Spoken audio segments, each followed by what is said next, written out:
Pemirsa, Wakil Gubernur Bali Nyoman Giriprastha menyebut kebijakan Omnibus Law menjadi salah satu penyebab terjadinya alih fungsi lahan secara masif di Bali.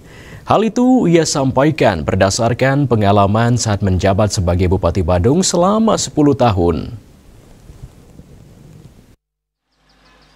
Kebijakan Omnibus Law adalah bagaimana menggabungkan dari semua regulasi bisa dijadikan satu untuk mempermudah salah satu undang-undang cipta kerja. Menurutnya, pemerintah daerah sebenarnya tidak ada yang ingin terjadi alih fungsi lahan. Namun ada kebijakan yang tumpang tindih antara pusat dan daerah, salah satunya Online Single Submission atau OSS. Dengan adanya OSS bahwa pemodal asing dengan 10 miliar rupiah bisa membangun, selanjutnya jalur hijau yang dibangun usaha boleh 5 miliar rupiah ke bawah dan apalagi lahan sawah yang dilindungi boleh dibangun 30%. Ia mengaku cukup kewalahan terkait kebijakan-kebijakan dari pusat. Ini tidak hanya berlaku di Bali namun seluruh Indonesia. Itu ada yang dimaksud dengan Omnibus Law.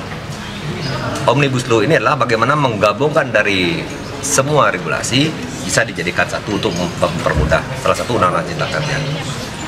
Nah, terhadap regulasi ini jangan disalahkan dengan adanya OSS, Online Single Submission, bahwa pemodal asing itu 10 miliar bisa membangun loh.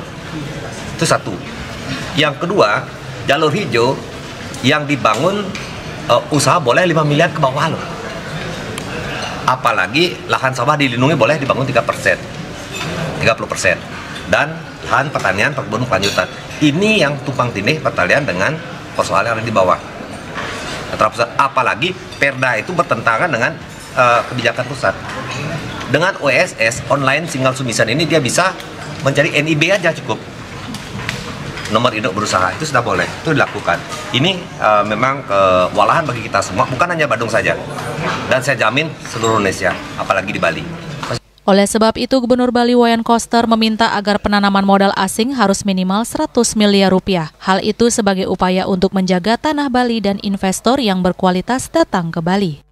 Dan maka kemarin Pak Gub sudah menyampaikan juga, nanti ke depan PMA itu harus di atas katakanlah 100 miliar gitu. Itu karena ini memang regulasi, tidak bisa. Rai Swantara, Bali TV.